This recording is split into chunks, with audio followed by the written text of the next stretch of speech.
After logout తర్వాత మేమందరం కలిసి ఒక చోట గ్రూప్ మీటింగ్, ఇంకా ఒక డిస్కషన్, ఇంకా నెక్స్ట్ ఎక్కడ ఏం చేస్తే ఏమవుతుంది అని ఒక పెద్ద డిస్కషన్ చేస్తాము. కానీ నెక్స్ట్ డే తర్వాత ఆ డిస్కషన్స్ ఏం గుర్తుండవు.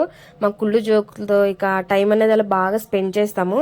ఇంకా హైదరాబాద్ లైఫ్ అందరికీ తెలిసిందే. నైట్ టైం అయితే ఇంక అద్దాల మేడలు చూసుకుంటూ ఆ నేచర్ని, దుర్గం చెరువు, కేబుల్ బ్రిడ్జ్ అవన్నీ చూసుకుంటూ మేమైతే టైం అనేది బాగా ఎంజాయ్ చేస్తాము.